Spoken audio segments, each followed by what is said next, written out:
A.J. Brown, great rookie year last year.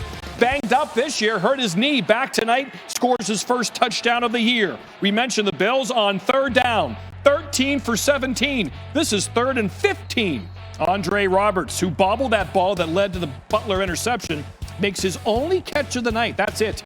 Stephon Diggs not pictured. 10 catches, 106 tonight. No touchdowns. Bills tie the game. Isaiah McKenzie brings it in off the short toss pass. Game tied at 7. Derrick Henry is a man, baby.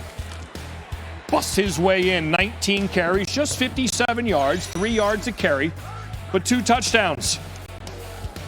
And then the stiff arm of the year. Get out of here!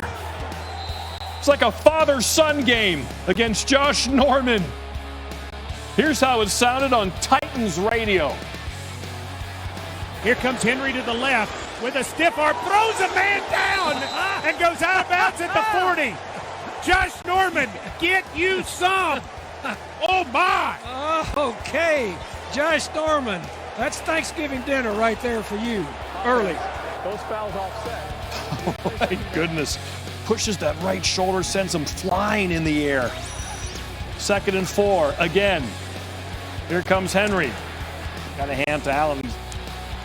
And Norman stuck his nose right in there after getting tossed like that. Of course, thoroughly outweighed, but gave it his best shot. Got to admire that. Powers through. Titans would be forced to punt on that drive. Next Titans possession. Tannehill. 1st and goal. It's 14-10 at this juncture. Tight ball game. You see just 22 seconds left in the half. Tannehill. Rolling, and the field just opens up. There's no one there. 4 carries, 42 yards for Tannehill. Very productive when he ran. Averaging 10 yards a run. The long from 23 yards.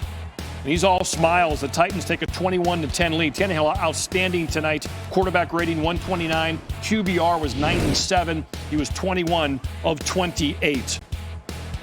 3rd quarter, Allen. We mentioned the one interception was not his fault by Butler. That one was. Underneath coverage there on the zone. And Cole Beasley can't get him. Now, Butler continues to run. Late 3rd quarter. Is he going to make it? No, Allen's right there to hold him up. Few plays later, 1st and goal.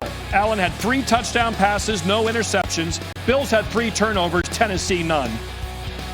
Tennessee extends their lead, 28-10. And now late 4th quarter, Tannehill to Henry. I mentioned just 57 yards on 19 carries. But a couple of scores, a stiff arm that he can take maybe to the Hall of Fame one day. And their offense has never been better. They've never scored this many points through 4 games since they moved to Nashville. And the old Oiler teams only did it once more, and that was by 1 point. So there it is. Largest win over teams 4 or 0. The Bills entered tonight unbeaten. The Titans beat them by 26. That's the largest win in the last 20 seasons over an opponent that entered 4-0 or better. Titans surpass wins by the 08 Cardinals, 04 Steelers, both of whom made it to at least the conference championship game that season.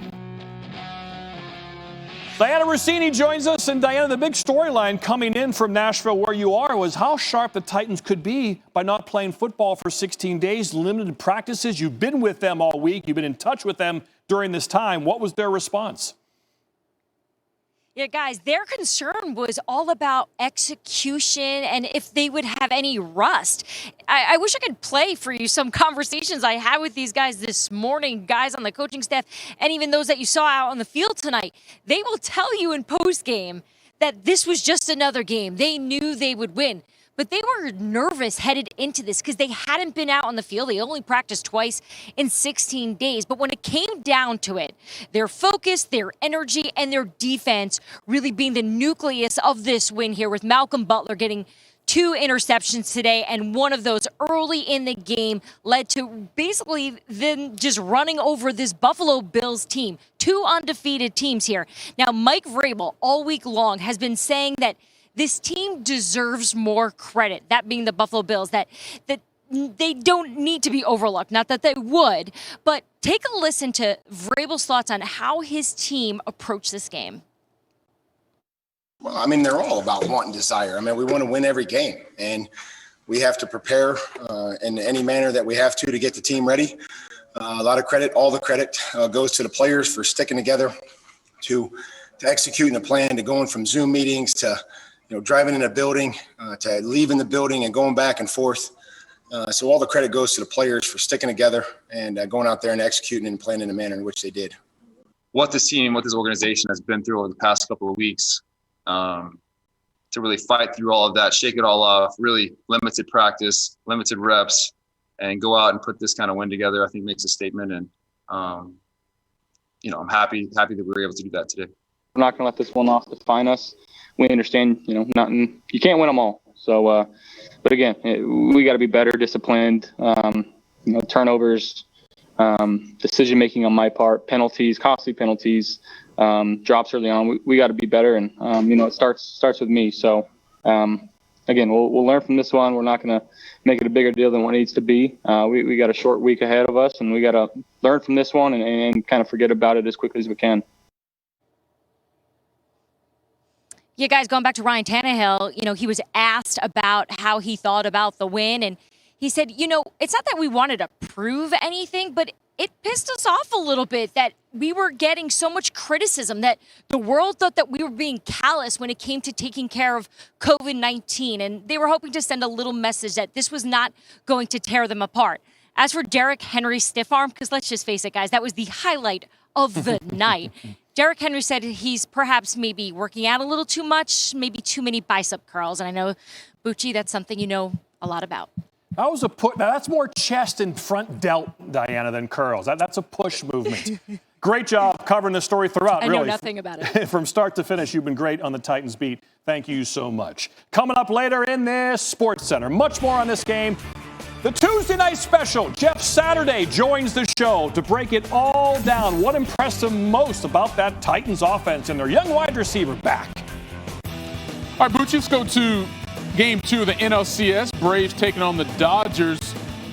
Clayton Kershaw scratched from his scheduled start Tuesday with back spasms. Now, Ian Anderson for the Braves not allowed to run this postseason in 3 starts. Bottom of the first, Dodgers with a couple of guys on. Will Smith, that's hard, but Austin Riley makes the pick. But look what Freddie Freeman did. All right, that's a good pick there. The throw's a little wide, but Freddie goes to get it and keeps the foot on the bag for the out. Bottom of the third, bases loaded for the Dodgers. Anderson gets Smith to ground to third. Anderson went 4 innings, 0 runs in each of his first 3 postseason appearances.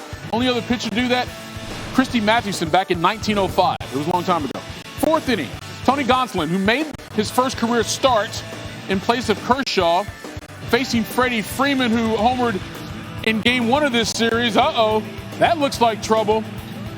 Second straight game